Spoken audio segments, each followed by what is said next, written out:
very simple, okay? You're just clearing the hands, no Superman. I explained this before, you're not gonna release both hands and fly in like Superman, okay? All you're doing is trying to touch that front leg. So if you decide you're gonna turn him, Danny and I are playing, and I turn him here, all I'm doing is dropping one hand and see if I can touch this.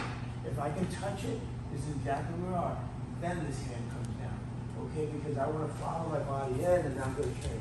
Just train, Danny comes back, okay. He's confused right now. Very simple, don't get, it's very simple. We're here, we're just clearing hands. This is how it looks. He comes right back. He's overthinking his way. Okay, that's overthinking. This is, I'm here and I'm just asking you to, hey man, super slow. Oh, he comes right back. Don't overthink it, sir. Yes, sir. Hey, oh, boom, clearing hands, coming in. He's coming right back. Oh, it's a simple dance, okay? You don't partner up. Let's do it. Warm up. Go. This is what I see some people for. Like, this is unreal. So if he's stepping, I'm going, boom, lowering my level, driving it. Boom, okay, stay right there. Let me go. And I go, okay, like, I gotta clear this guy right here because I'm holding that guy. So I clear, I drop it and follow it. Right? Oh, okay, maybe his hands are like this and I'm super tight. And I go, hook, and I come back in. But it's all realistic, you know, like visualize it. Otherwise, why would I waste my time doing some silly thing like that? Like I'm here to like get better. Okay, so that's one thing I gotta ask you to do. Otherwise, I'm gonna say, I'm gonna start calling out your name. Okay, so and so's doing this. You know when you start doing your name again. So let's talk about this. Now I'm gonna ask you to sprawl. Trust me on the sprawl. We're looking at 3 different versions of the sprawl, but it's gonna start attaching to that passing sequence we did the other day. So I'm not gonna sprawl right now. It's too early for me. This young man is. So I'm gonna go, okay, I'm going for that lead leg, hit the sprawl. That's right, okay? So the lead leg is your back sprawling leg, but I wanna just explain something to you. Ralph just asked a great question, what's my lead leg? And in freestyle, usually your dominant leg is your front leg. But that means my right hand, my power hand. So in fighting, that's my back leg, okay? I prefer that to be my back leg, and I reversed it because I am not going to the NCAA championships, and I realistically want to defend myself. In a real fighting, I know how to set myself up. So I don't play that game with this being my lead leg. Okay, I'm right side dominant. I keep it back because I want to be able to kick punch, and this is my money shot. So don't feel, but I'm going to ask you, the reason I bring it up is, if this is your sprawling leg, it's got to be your sprawling leg on the bottom in your first shot. Because a lot of the things that we do are like, sometimes it works on the first pass, but it's to start the snowball effect that I'm learning how to beat an angle. So remember before, this was my sprawling leg because I'm right side dominant when I'm fighting, right? So this becomes my sprawling leg back, right? Because that would be my lead leg. I'm also a dominant passer on my right side. That has changed for me a bit over the years because of the tears on my knees. So I've had to reinvent my game a couple of times. And there's nothing wrong with that. So the reason I'm saying that was my lead leg, right? That was my sprawling leg. So when we're down like that, that becomes my sprawling leg. That's the same sprawl, okay? On the passing set that we were doing, where I was going like this, right? We were pinning, and then I was trying to come through, and I'm coming up. And now as I yank these and I broke these through, I seen somebody who was doing this the other day, they're jumping left and right and left and right. And I'm coming down and Danny's driving to bring this leg. I gotta be able to sprawl my back leg out to change the angle and come back in. So we're gonna do all 3 of the sprawls. Because if I keep beating the angles, like how he has to recover gives me access to other stuff. Because the more you sacrifice, the more you gotta get beat on angles, turns, and all this stuff. So we're trying to learn the game a little bit different than just like doing a move. Okay, so let's partner up. You're doing standing sprawl right now. So you're getting used to just whipping the leg both in. So look how far he gets that leg back, okay? That leg should be over there. It should be back, preferably not straight, okay? So he's not looking just a leg flat. Take it away from me. Look where that thing ended up. That's the sprawl right now on the ground. That's the sprawl from the top position Once you clear the legs, that far side leg's coming over hard. So you gotta hit that sprawl and get that head in, because you're either gonna get them in turtle, but you already almost passing them. So why give up now? Why start doing all these fancy jumps over to the other side? They give up. Right now, your mind tells you to give up 40, literally, honestly, about 40%. You have about 60% left on. When I call it the little man. That's what I call him. He's this little man that tells you you're gonna do better next time. He's gonna tell you it's gonna take, don't worry about it. Next time you're gonna improve your cardio. It's always next time. You know? That little man, I tell him, is this little guy that talks to you. And if you watch the Flintstones, there was this little green guy called Gazoo. He would have graduated up here. I used to say to myself, don't listen to Gazoo. Like, because he's ready to tell you to give up. So, bullshit. There's about 60% left, and that's actually been tested. So let's go through, you're down, right? And I'm gonna ask you from this position to learn how to sprawl. Remember I told you, and that's why I just was yelling at him, I was like, man, I'm sending you back home here, no way. Because if you constantly are sprawling like this, right, and you're going, I can't even do what he's doing, he's landing like this, huh, how did that help me here? Because really, they're coming for my lead leg, and who stands and fights like this? Like, come on. You know, like, and then regardless if this is my shot, my snaps, like, why do I have to be lead leg dominant on my right side? So let's realistically imagine in this story of visualizing what's really happening, okay? So this leg, I'm gonna ask you, if I was saying how young Danny was saying, sprawl it and turn it, sprawl it and turn it. So you're learning how to sprawl and turn. So this back leg, I'm gonna ask you, no speed. I'm gonna ask you to give me one thing. Set them up like you're doing a max rep on a bench press. You would set yourself up, and I'm gonna ask you to pay attention to your distancing. This guy's not gonna give you any form of resistance. You're basically like this, okay? I'm just gonna ask you not to do it like this, because that's not realistic. You're learning how to be here, and if this was a real setting, this gentleman would be gouging my eyes and all this stuff and hitting me with the cover. So I gotta learn how to play with my face, looking down. Now looking this way, he's gonna rip my eyes out. He's gonna be hitting me in the top of the skull. He's gonna try to elbow me. Multiple things are gonna occur. So let's, even if you don't like BJJ and MMA is your thing, or realistic fighting is your thing, what happens next, okay?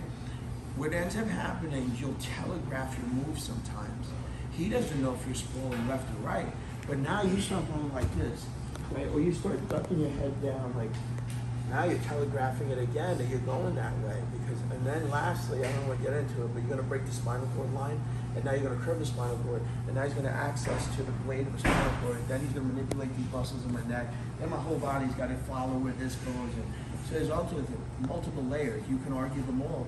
Give me one counter on it. I give you multiples, so to support the argument. So I'm here, and I'm learning how to kick one leg out. In the beginning, I'll let you put your hands on the mat if you feel more comfortable.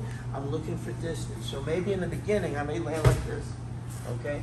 As I get better at it, I'm starting to go, okay, so I landed here, and now I'm going, don't follow me there, let me get this fall. I'm kicking that leg out and go, okay, that's better, right? And I'm starting to gauge, okay, I'm landing there. I want you to exaggerate, because what's gonna happen, let's say I land here, and Danny's pushing me away. Maybe I come right back, and I hit the outside on this ligament.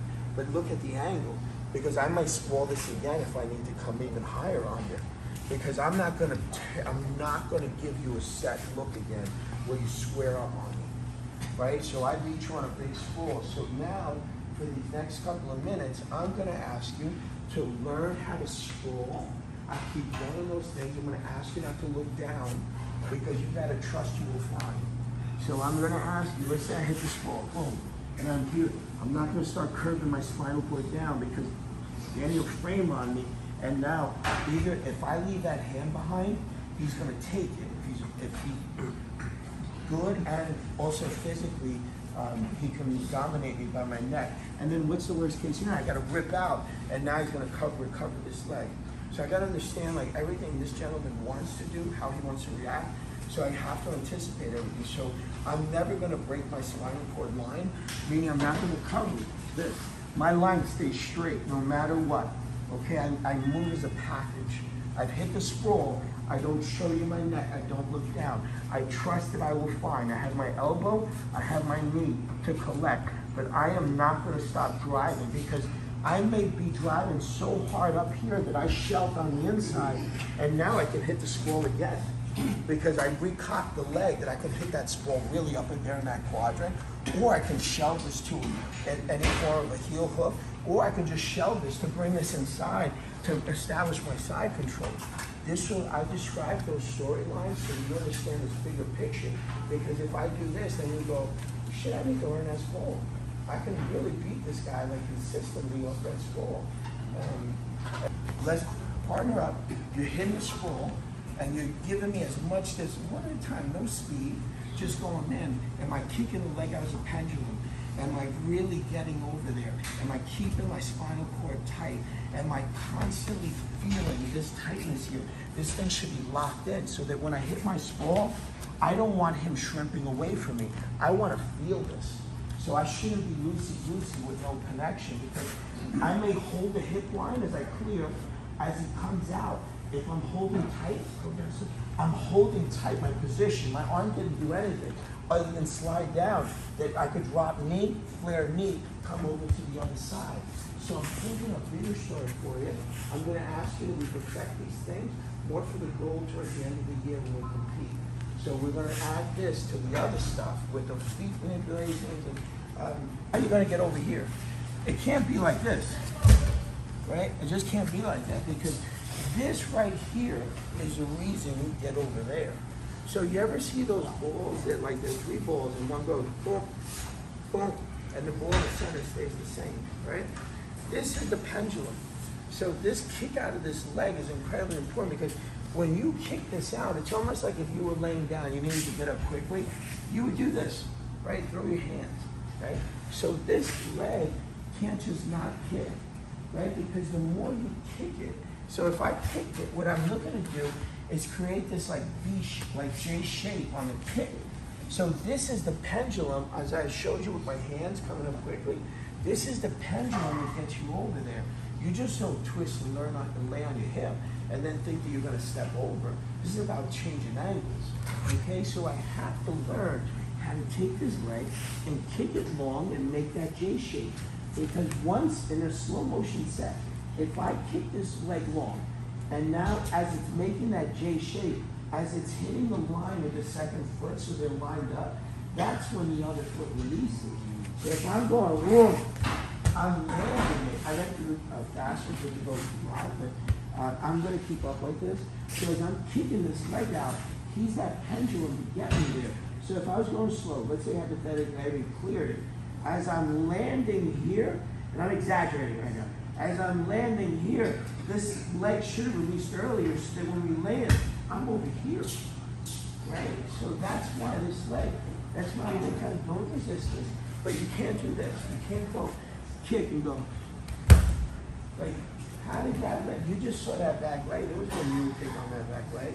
And then what if you, this is why people give up on it, is because they never learned how to J-shape mule kick, right? And then what happens is, this guy's consistently on an inside hook on you, and you can't release the hook.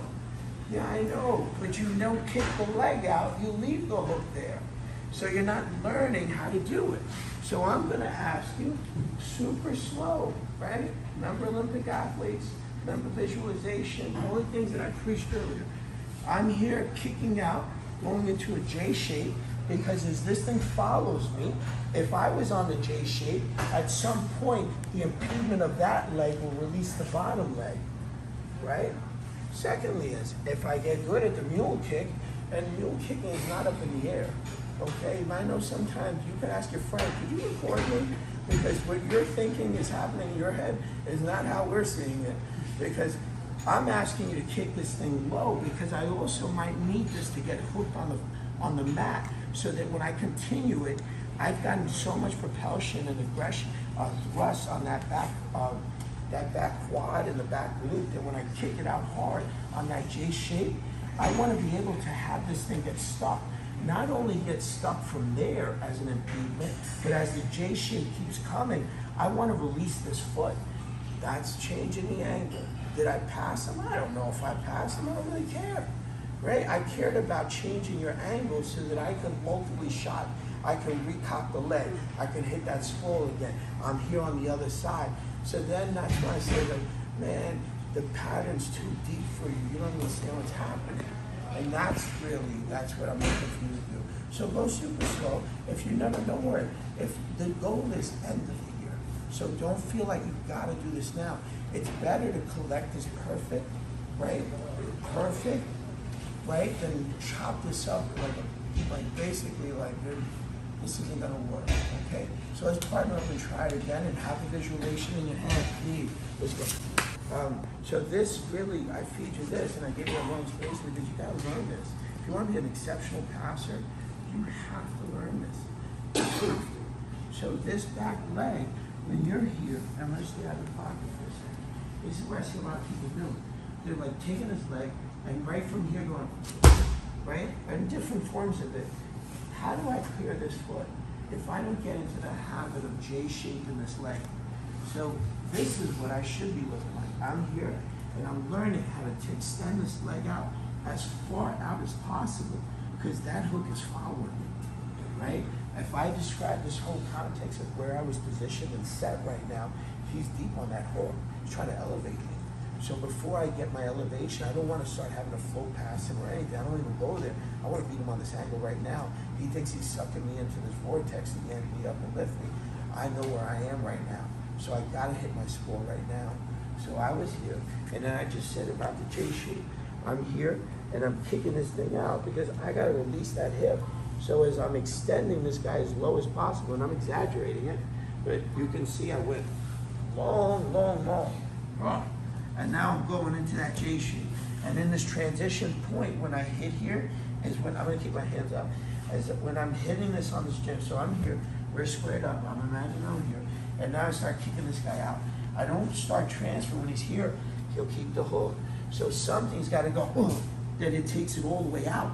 So that's how the J shape started. But now I gotta transfer this foot. One thing I'm gonna ask you, try not to do it, because I see some people in the beginning, when they land on this, they're going, boom, and they're landing like this. That means you gotta reset and come back up. Preferably you land on that toe and that hip isn't laying on the mat. It's not the end of the world, but if you think about me in a bigger story, my arm was still over there by itself. And now I'm gonna be late on that transfer to drive back up into it because he'll separate me from my arm. And now he's gonna frame on me and my arm is left behind. I don't leave my arm behind and I don't land in bad positions. I landed here ready to drive into him. If I don't pass, I don't pass. But I just changed the angles now, and now the snowball effects happens because I'm gonna pass you on move 3, 4, 5.